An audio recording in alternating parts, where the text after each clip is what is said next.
Welcome everyone to the first day of the FinEquity annual meeting this year, FinEquity 2023, which carries the name Using One Tool to Serve Two Priorities, Financial Inclusion for Women's Empowerment and Climate Transition. My name is Antonique Koning and I'm the gender lead at CGAP, and I'm very glad to be opening up this year's meeting. And looking at the registration, I could already see that you're going to come from all over the world and representing many different types of organizations. I'm particularly excited to learn that more than 70% of all of you joining actually are here for the first time. And that kind of reflects the astronomical growth that our community of practice has had over the last year and a half. I welcome you all to put in the chat where you're from so that we have a bit of a sense of who's in our virtual room. And then we can get started. Becca, if I can ask you to move the slides, please, to the logistics. So I may ask you to mute yourself if you're not speaking. Otherwise, of course, speak up, and particularly use the chat function. We are a dynamic community that loves the inter-exchange between each other. And even though we've grown a lot, we hope to keep it that way. And we'll be monitoring the chat for short observations and questions. Our annual convening is today and tomorrow. And at the end of each portion, you will be receiving a short evaluation to provide us feedback, and all the slides and the recordings will be shared with you after the event. I'm most excited that this year we'll be able to offer you interpretation in French and Spanish, and that also is a reflection of the expansion that we are having in the regions, in countries. And you see the instructions for the interpretation here on the chat. I see a lot of people already coming in from Rwanda, California, Mexico. Welcome to everyone. Tokyo, Japan, it's late there. So really appreciate everyone, whether it's early or late in the day or in the middle of your working day, for to come to us and exchange on this really important topic. If we can move to the next slide, please, Becca. As I said, in the last year and a half, we've grown tremendously. Actually, more than 3,000 people joined the community of practice. And on this slide, you can see where many of them are based. Our community is growing most fast in Latin America and the Caribbean. And this is kind of a testimony to the large and dynamic community that we have in the Spanish-speaking world. You represent more than 140 countries across the community of practice, and mostly you are coming from four groups: financial service providers, researchers and consultants or technical advisors, a third group composed of a slightly smaller group of government officials, as well as donor agency staff. And then the largest group is actually representation from the NGO community. So we're very happy that many of you have found your way to the FinEquity annual convening. And I see other people writing where they're from: Indonesia, Cote d'Ivoire. Very happy to have also the Francophone community represented as well. And don't forget your interpretation button on the bottom of your screen. I do want to say a few words about what FinEquity has been up to, because this, on the next slide, this rich community of practice has been working hard, learning a lot and sharing a lot. And even though there are still 800 million women that remain excluded from formal financial services, altogether, we are driving the behavior change in the financial inclusion community with tools, practices, and learning across. And over the last year, FinEquity has actually been working hard to curate some of those resources and some of those lessons learned into resource guides. And these that you see in front of you are three particular ones that we've worked on with the support from USAID to support financial service providers in their journey to become better financial service providers for women, and focusing more on gender data and analysis, gender intelligent design, and also the diversity, the gender diversity and development of leadership in different organizations. Those guides are available in both English and Spanish, not yet in French, but we'll get there. And really, we hope that these will help drive change within financial service provider organizations. Next week, we're actually launching these guides with some of the big networks of financial service providers, and then within Africa and within Latin America, we will roll out learning sessions on these different guides. For those of you, Becca, for the next slide, for those of you who are not that familiar with our community of practice, we are focusing our efforts on 3 learning themes. The first one, gender transformative solutions, touches on issues such as gender norms and how financial services interventions can actually help shift some of these norms in favor of women. The second one, Impact Pathways, looks at how financial services can actually help women build more resilience. And there is an ongoing effort at the moment to specifically focus on indicators and measurement of women's economic empowerment through financial inclusion. The last of the 3 learning themes is digitally enabled financial inclusion, where we most recently updated the learning that we all have in the industry on digital financial literacy. And there's a resource guide that was just published, which I'm sure my colleagues are putting in the chat right now. The regional expansion, the next slide, has really been, I think, that the highlight of last year in particular, and we're in full force working on that with the Latin America community, as I already mentioned, growing very, very fast with more than 2,000 members already. And there's actually going to be an in-person meeting of the FinEquity community in the region on the occasion of the Red Camif meeting in Guatemala next month. FinEquity Africa had its soft launch only in September last year, together with the Graça Machel Trust and the FSD network. And we are working on planning for an in-person meeting in October this year on the occasion of the African Microfinance Week in Togo. So lots of happening and lots of buzz. And if you are interested in joining either of these regional groups, my colleagues will also put in the chat the contacts for that. And then I've talked about my colleagues. Let's move to the next slide. Your hosts for this year's event. Next to me, Aude Montesquieu, who is the FinEquity's global facilitator since last July. Then we have the 3 thematic leads, Nisha, Jenny, and Katie. And on the bottom row, you see Mariana, who's leading the regional group in Latin America, and Rose, who just started last month working on FinEquity Africa. And then we have Rebecca, Annika, and Daniel supporting us on the communications front. So we're really, really happy to have such a strong support and team to facilitate all the exciting activity that's happening in our community of practice of more than 6,000 people already.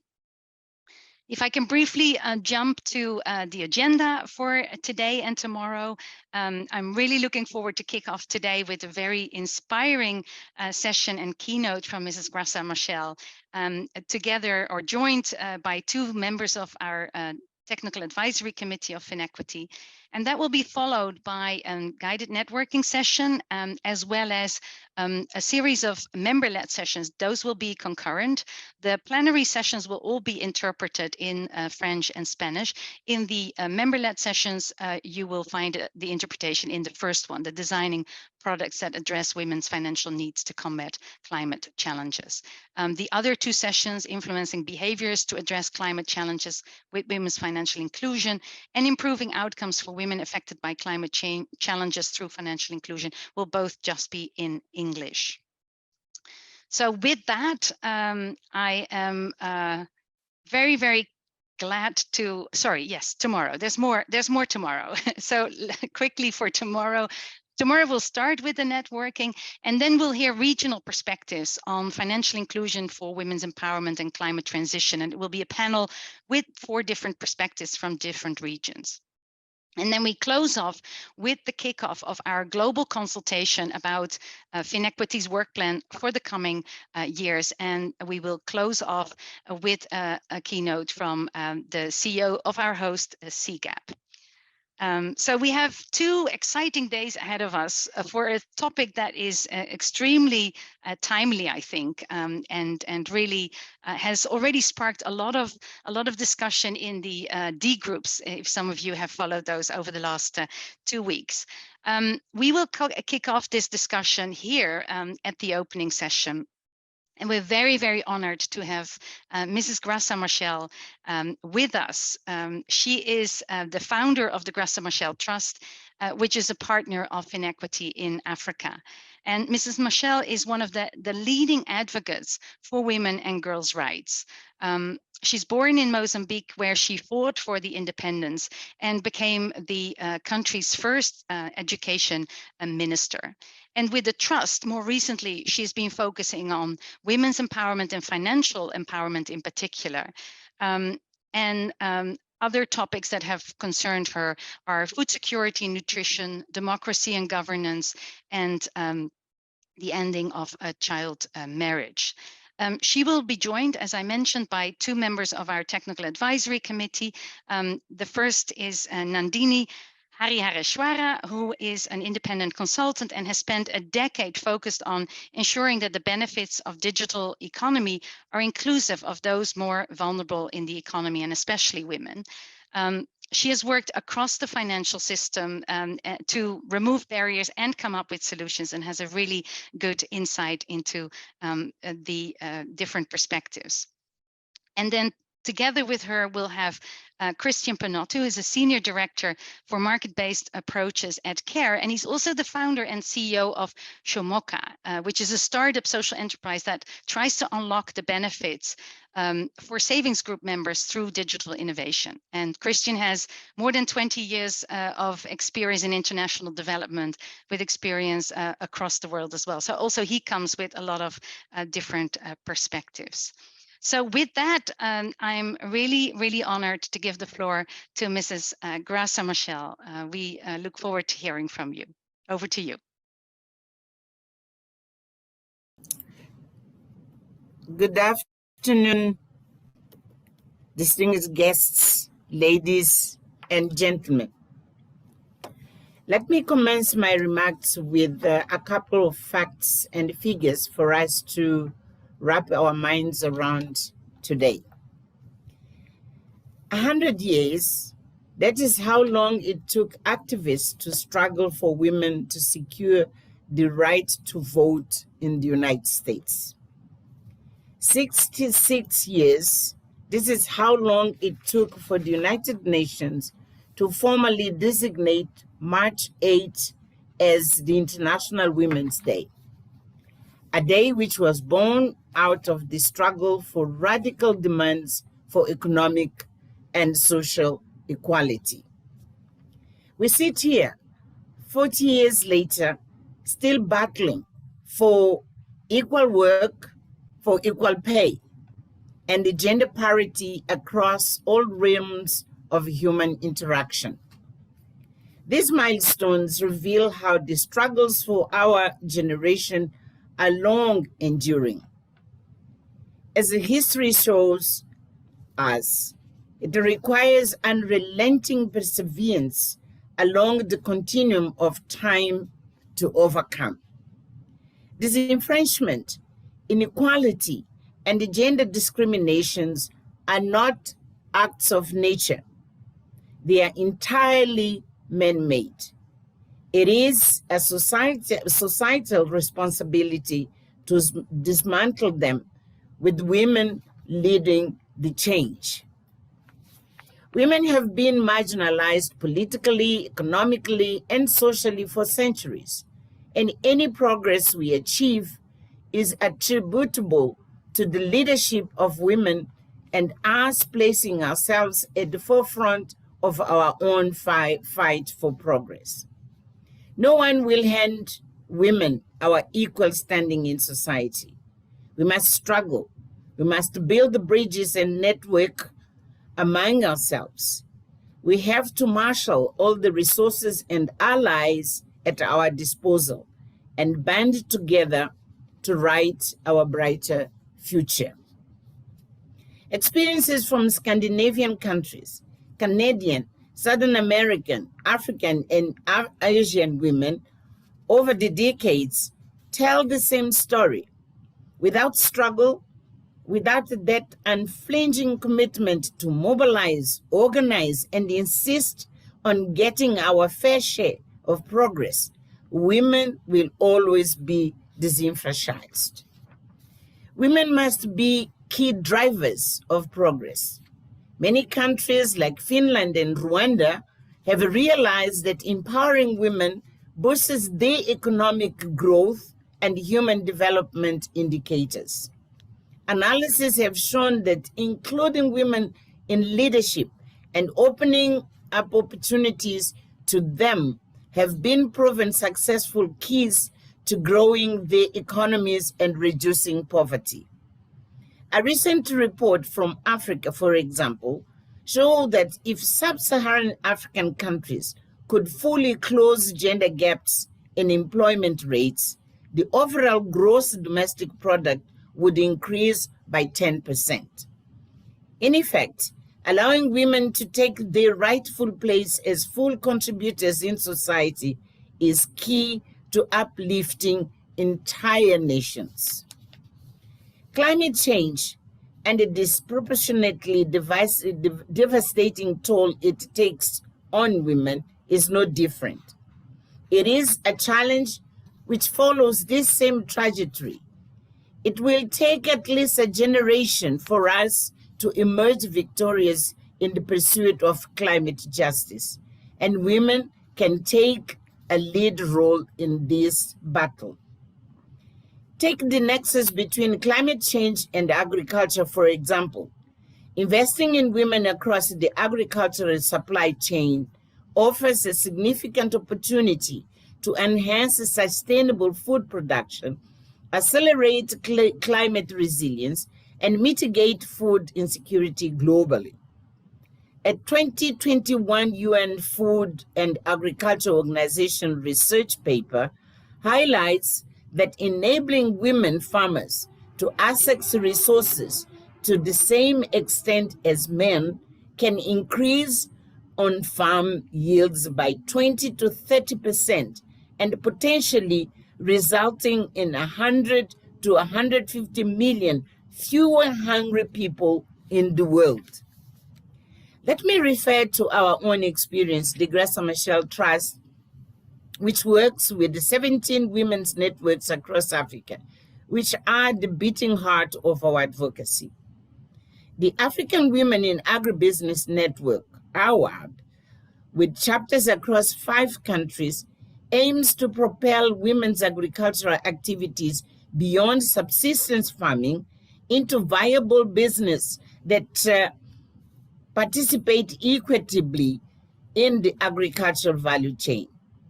Our network members are mitigating the food crisis in Africa through agro-processing, business adding value to sunflower to produce cooking oil, and peanuts to make peanut flour and grow lentils.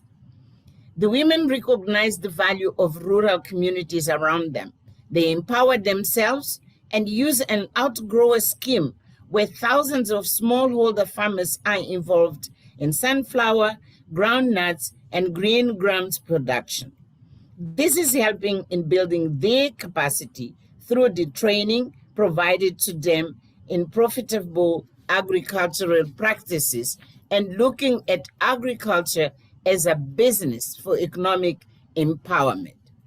80% of the farmers employed on the farms are women. Our experience working with women in Malawi agribusiness sector, for example, have seen them diversify crops to help maintain healthy soils through legume production. Our capacity building efforts with women in agribusiness will ensure agriculture interventions are focused on climate smart legume seed production, multiplication and certification among legume farmers, and promotion of local seed sharing networks to enhance seed diversity. We are advocating for climate resilience, indigenous forms of farming. We support women farmers utilizing organic fertilizers and integrated cultural, biological, and mechanical methods of develop recycled resources, promote ecological balance, and conserve biodiversity to maintain healthy soils. These innovations, all spearheaded by women, are contributing to reducing the effect of climate change. Another brief example, which is relevant to many parts of the world, is a holistic intervention to address food security and food sovereignty issues under the, I quote, Gender Transformative Seed System Project of the African Food Basket in Malawi and Zambia. The project sought to develop emerging female farmers and agribusiness entrepreneurs' capacity as seed producers using climate-smart agriculture practices, leveraging collective marketing and finance. They partnered with agricultural research institutions and smallholder farmers to convert breeder seeds into basic seeds of legumes such pigeon peas, cowpeas, and soya drought-tolerant seed varieties. We helped to strengthen 20 women-owned seed companies that formed partnership with the 2,000 small-scale farmers. At the Graça Machel Trust, we are intentionally investing in innovating thinking, economic potential, and power of women. Our Women Creating Wealth Entrepreneurship Development Program is creating pathways for women's entrepreneurship that will strengthen the capacity of over 10,000 entrepreneurs in the next 5 years, with many operating in sectors relevant to climate change, such as agribusiness, agri-processing, and energy. We are exploring integrating climate change adaptation principles and mitigation in our capacity building efforts to strengthen smallholder farmers. Let me turn for a minute to address policymakers, private sector players, and development partners who are listening, as they have the main role to address gender inequalities while fostering environmentally and socially sustainable economies. Finance is a powerful tool for addressing inequality rooted in the gender environment nexus. While the recent rapid growth of sustainable finance market is a positive development to date, gender and environment-related considerations have been largely considered in silos as distinctive lanes that are integrated separately in a variety of financial instruments. It is urgent to consider the impact of climate change on women and children and to design financing tools that consider this impact. By mainstreaming gender consideration in green infrastructure planning, financing, procurement, and delivery, governments must ensure that sustainable structure better meets the needs of women and vulnerable groups while reducing environmental externalities and improving the quality of life for all. Integrated policy frameworks are needed to mainstream gender into all policies, including budgets, procurement, and regulatory initiatives. I maintain that there has to be a deliberate action to transform system. We need to, 1, change mental models within boards of directors at the state-owned enterprises, government departments, and agencies towards positive attitudes of integrating women and youth in policy making and infrastructure finance planning. 2, companies must design tools that enable them to implement gender mainstreaming and youth mainstreaming by creating targets in their annual procurement demands plans. 3, government should offer feasible tax incentives for institutions to proactively design and execute catalytic finance products. Drawing on best practice from Asia, I turn our attention to insights gleaned from a framework for catalytic finance for unserved clean energy markets in India. Around the world, catalytic financing is emerging as a solution in the clean energy sector. Catalytic finance leverages limited public funding, development finance, and impact investment capital to attract private investment. Catalytic finance strategies include risk mitigation, aggregation of small projects to diversify risk and to scale, strategic public-private co-investment, and market development activities. I encourage all of us here today to think creatively around how MAST can leverage catalytic funding and green infrastructure projects to serve the needs of women better and to meet our gender inequality and environmental goals. Evidence gathered through gender and environmental impact assessments can be used to inform decisions throughout infrastructure project life cycle to enabling inclusion in capital-intensive large-scale infrastructure development projects. For some actions that can be implemented are as follows. For an enabling environment, to examine existing policies and their implementing tools to unearth barriers to women's participation. To create equal opportunities, examine the intersection of access to finance, market, technology, and land to identify hidden structural barriers to women's participation. For gender mainstreaming, examine strategy development and execution methods and processes to introduce and infix gender considerations for tangible outcomes in a form of real participation in the market. And finally, and for barrier-free workplace, to rally the market to examine structural barriers peculiar to women and equalize pay for all. We cannot have any meaningful discussion on financial inclusion or climate resilience without mentioning the access to finance. Financing remains a key barrier to clean energy markets. Also, investing in designing policies for these emerging technologies, it is important that government, private sector, and civil society use systematic gender disaggregated and intersectional data to define policies in a gender-conscious way. Without these policy initiatives, especially addressing risk perception of investors, financing may not keep pace with the government targets on gender mainstreaming and consumer demand. I'm sorry.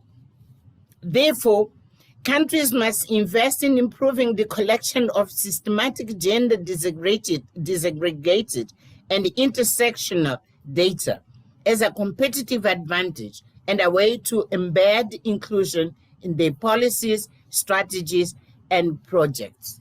Let me have a bit of a word.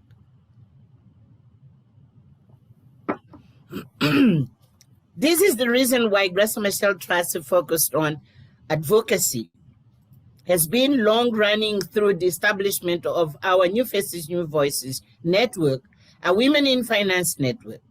New Faces, New Voices actively engages key stakeholders in the financial sector in order to achieve its three main goals. The first goal is increasing women's access to finance and a variety of financial products. The second goal is building the capacity and skills of women as entrepreneurs and as financial industry executive. And the third goal is fast-tracking the number of women in leadership positions in the financial sector. Through its work, New Faces, New Voices wants to deepen the financial inclusion of women on the continent and enhance the performance of women in the business. Our expert leaders group comprised of female current and former deputy governors of Central Bank, is a collective of professional, experienced, and influential actors within the regulatory bodies across the continent, with the stature to drive systemic action to advance women's participation in the digital economy. Our aim is to transform financial systems at the national, regional, and continental levels to position women at the center of Africa's economy advancement through the engagement of governments, business, development partners, and women themselves at local, regional, and global level. To close, financial inclusion and climate change cannot be dealt in isolation. Financial inclusion in the digital era is a powerful entry point for tackling inequality, poverty, and the impact of COVID and climate change, as well as the digital divide, of which drastically and negatively impact on women's lives. We must take women as drivers of social and economic transformation in every sphere of our society. We have to leverage the power of women's leadership to solve the ills that plague us as a human family. When given the opportunities and the level playing field to operate, women are not only well positioned to change our lives individually, we will also transform our families, our communities, and our nations. Let us harness and unleash our power and be the change agents and solution bringers our world so desperately needs. I thank you. Thank you very much, Mrs. Machel, for these very good words, and please stay with us, but because we will come back to you in the Q&A. I take from this, especially your last words about women leading the change and the need for us to include women in the solutions solutions to the challenges that we're facing in today's world, but no doubt in the future. And with those words, I want to kind of turn to the discussion, and I try to maybe start with these two positions that Mrs. Machel started off with and the conclusion. One around the sentiment that women are actually still very much bearing the brunt from different challenges that we're facing. COVID was just mentioned, but obviously also the challenges, the disproportionate impact of women that women face as a result of climate change. And those of you who've been participating in the e-discussion over the last 2 weeks that our colleague Katie has been facilitating have really brought that to the forefront. Including women mostly being amongst the forcibly displaced, something that Chloe from World Food Programme brought up, but also messages around the vulnerability, particularly of rural women, that several of you have raised. So that is one part I think I'd like to open the discussion in the panel with. The other part is very much around the solutions. Women being the agents of change and being a necessary part of the solutions. And as Mrs. Machel also indicated with some of the examples, women already practicing some form of ecological solutions that also help us address some of the climate transition issues. Another message that came through clearly from the other discussions is that financial inclusion, financial services can be potentially contributing to this situation, but it can also not be a silver bullet. So with some of these components, I'd like to turn to our panel. And Christian, I'd like to start with you. And maybe from your experiences across the CARE network and also in your startup, I wonder if you could kind of share your perspectives on both this notion of the impact of that women face on as a result of climate change, as well as the opportunity that you see for women to actually come up with and be part of the solutions, and the necessity, not only the opportunity, but probably the necessity to do so. So let me turn to you, Christian, over to you. Thanks, Antonique. Can you hear me okay? So first of all, I just want to say thank you. It's a real honor to get the chance to be here and connect with the FinEquity community, and certainly Mrs. Machel, to hear your perspective and experience and words of inspiration. Just really appreciate that, and I'm very happy to be here. In terms of the question, Antonique, on women's disproportionate exposure to the impacts of climate change, certainly I think our experience at CARE has demonstrated that. Across our work in food and nutrition security, climate-related shocks, it's both more challenging to grow food, and also that highly gendered off-farm responsibilities disproportionately fall on the shoulders of women and girls, whether that's collecting fuel and water, or taking on additional livelihood diversification sort of needs, and selling off assets.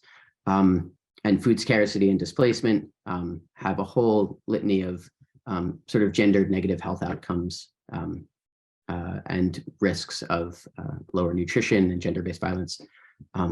In our work on women's economic empowerment and financial inclusion, climate shocks are placing stress on livelihoods and exacerbating pre-existing gaps in access to information and capital and resources. And in work around humanitarian response, climate, I think you just mentioned the sort of higher rates of displacement for women and girls that we're seeing around the world. And I think in all those contexts, all of us can kind of see how equitable access to finance and financial solutions could support women to better manage and cope with those realities, and not just women themselves, but their households, their communities.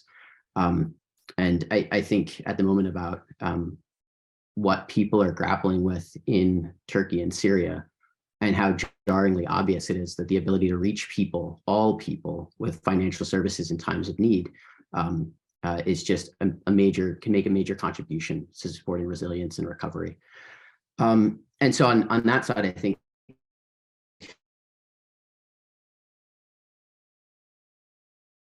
of financial services word, but I do share, I really appreciated the solutions bringers language from Mrs. Machel.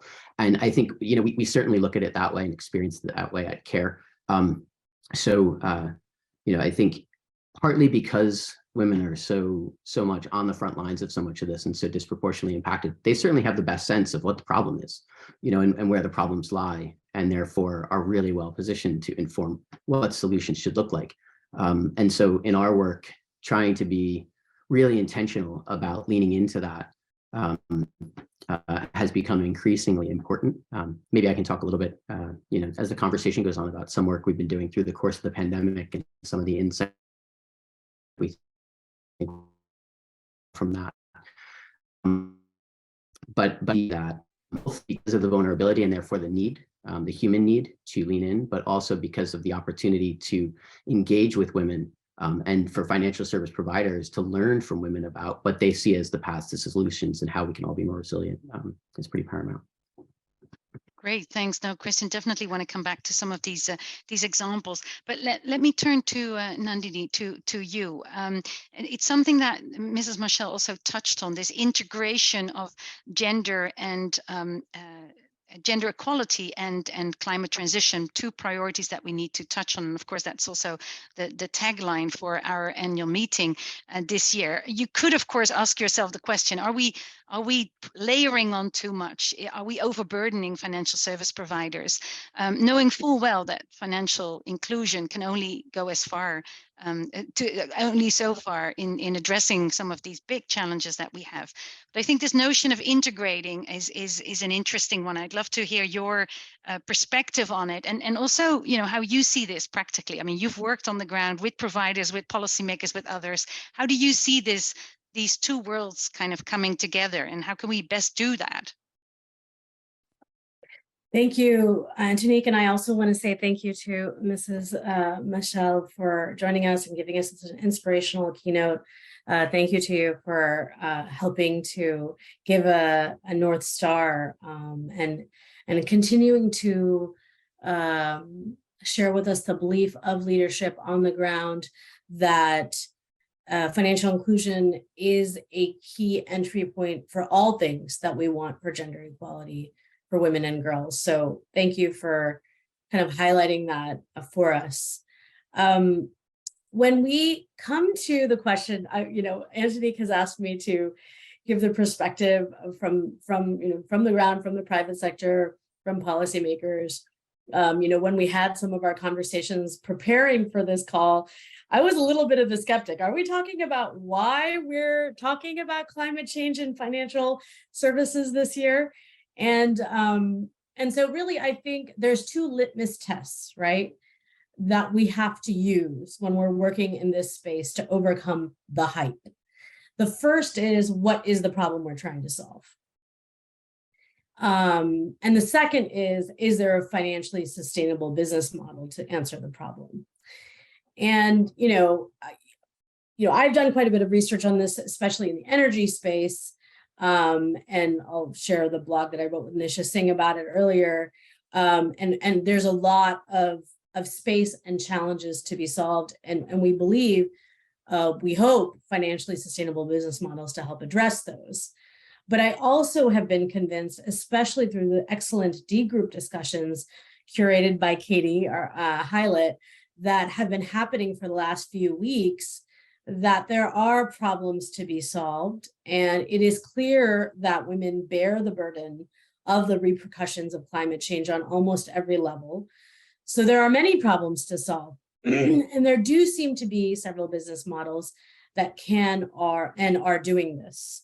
We may go into examples later, although there's a lot of great member shares. So I don't want to go kind of deep, because I think the FinEquity team has done a really great job of curating the member shares to make sure they are cutting edge and they are new information with evidence and research that's helpful to the members.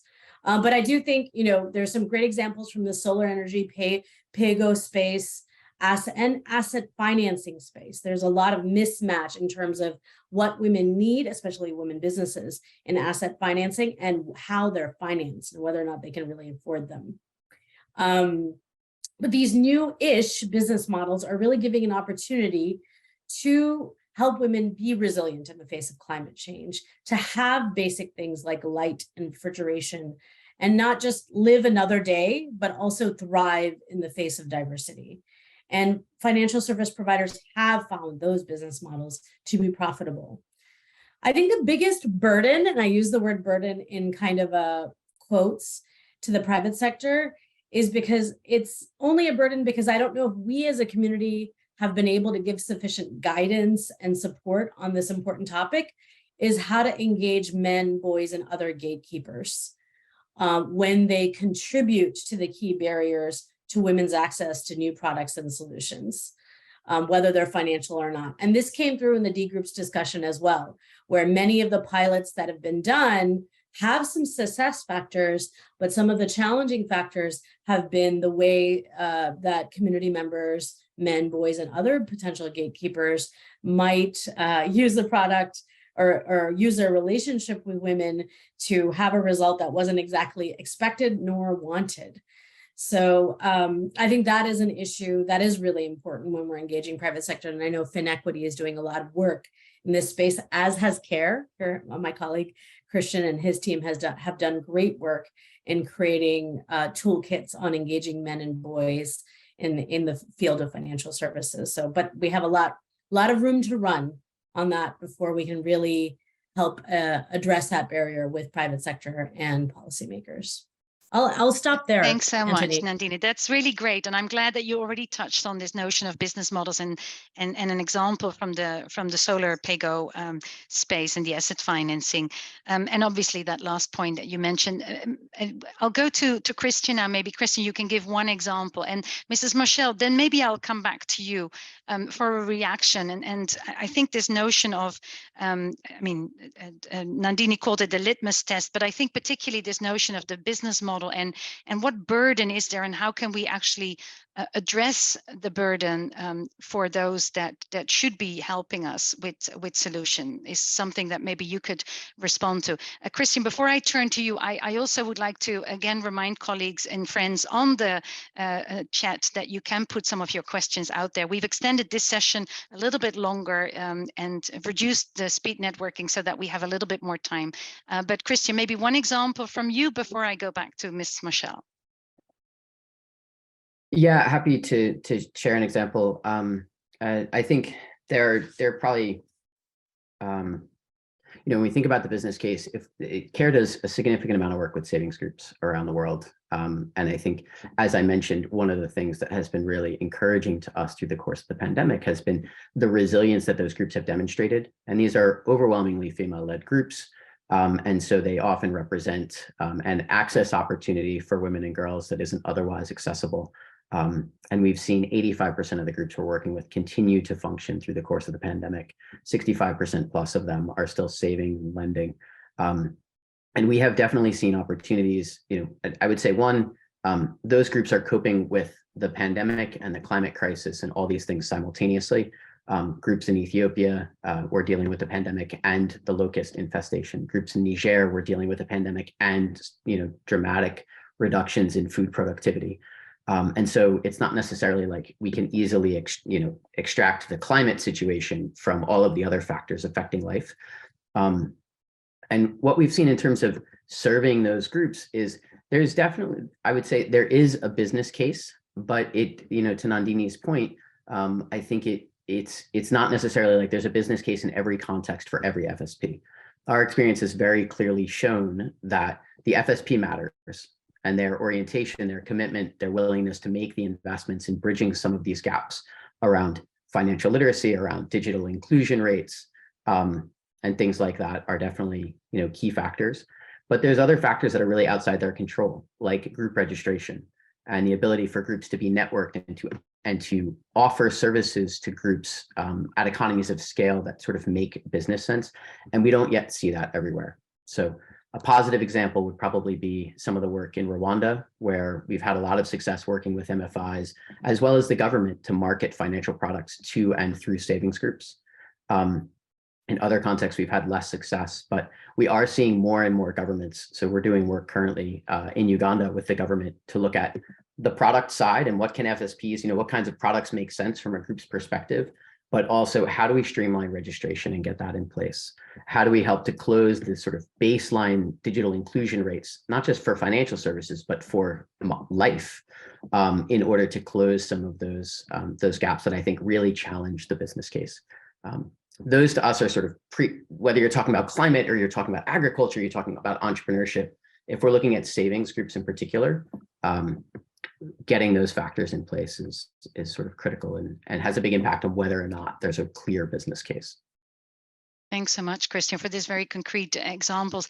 And Mrs. Machel, actually something that Christian mentioned kind of triggered something back from the discussion we had with you earlier, where you highlighted this notion that the crisis that we're in is also an opportunity. And I think, Christian, as you just pointed out as well, there's so many different gaps that need to be filled. It is also an opportunity for us to work at different levels at the same time. A question, actually, Mrs. Machel, has come in for you that I'd like to pose, because I think it would be really nice to hear the answer from you. And that is from Yasmin Binumam, a colleague of ours, who asks, what gives you the most hope for the future? And what do you think has been the most effective mechanism to motivate change? You mentioned at the very beginning of your presentation the staggering numbers that we have left to pass. But what do you really think? What do you hope for, and what do you really think will motivate the change going forward? Over to you.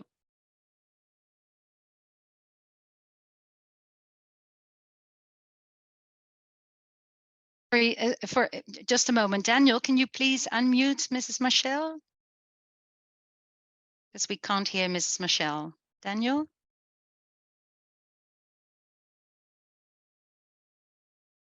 Jenny, maybe you can help. Hi, Ms. Machel. If you can just unmute yourself, I can't automatically unmute someone. There we go. Okay, there we go. Sorry about that. Yes, we can. Apologies. Yes, go ahead. I was saying that before I respond to the question, if you allow me, I'd like to make just a very short comments to what the colleagues in the panel have mentioned. Absolutely, go ahead. The first one being, yes, we face the difficulties in integrating all aspects of what we would like to address. But let me remind you something. is that for women, for the people we are working with and we are supporting, it is already integrated. So there's no choice, because the woman who is affected by climate is the woman who is affected by poverty, is the woman who is affected by lack of resources of all nature, is the woman who has been impacted by COVID. She is already, carrying all these things on a daily basis for her. So we just have to find a way of not working in silos, as the ones who are providers of some kind of service. And it is our business. And if we have to serve better, then we have to find way. I wanted to say this. I know it's not easy, but the woman we are serving, she has already all these challenges integrated in her life on a daily basis. The second comment I wanted to make is, how do we engage, for instance, men and boys, etc., in our struggle? I think for business, for instance, even for financial institutions, the approach we have been taking at the Graça Machel Trust is to prove that it is in their interest to integrate women. It is in their interest to serve women. Why? Because they're going to have much more. If it's a financial institution, they will get much more clients. They simply have to open up and not to be happy with being profitable with a small portion of people. But if they open up to women, they will have much more clients which are much more reliable, because women do not default. They will pay, definitely. And it is in their interest then to open their services, their products, their approaches, to bring in this huge amount of people who will make their business even much, much, much bigger. Of course, you have to be patient to prove with small groups, and then you increase the groups you work with to take them into the financial system.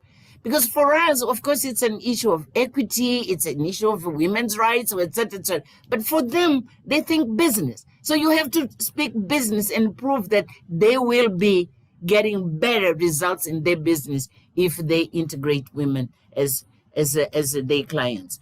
And I think it's also important for us to in our approach, I'm going back to the integration.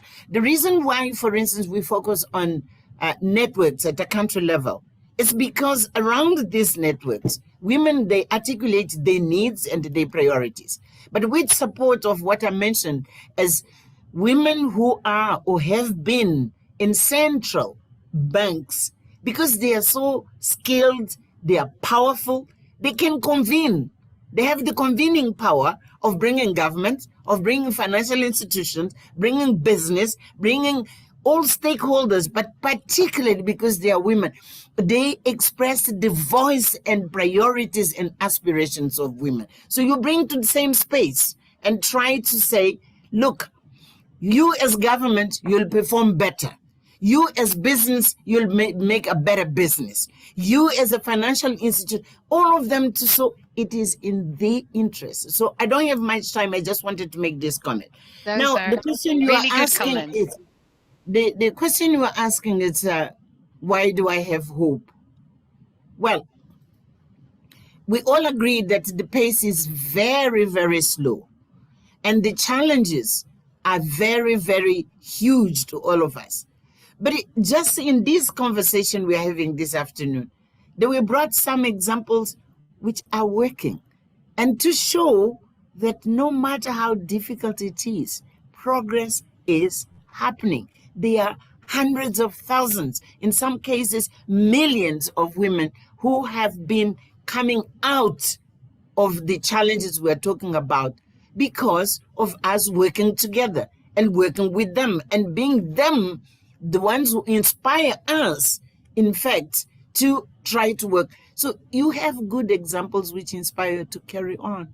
You just don't have the luxury of becoming, so you give up because it's so difficult, because it is too slow. You just don't have that luxury, and you have to inspire yourself in the good examples of progress, of transformation, which are happening.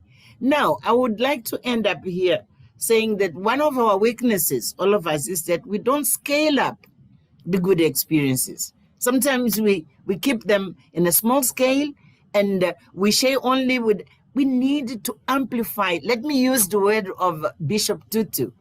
He said we need to expand the space of goodness. What does it mean?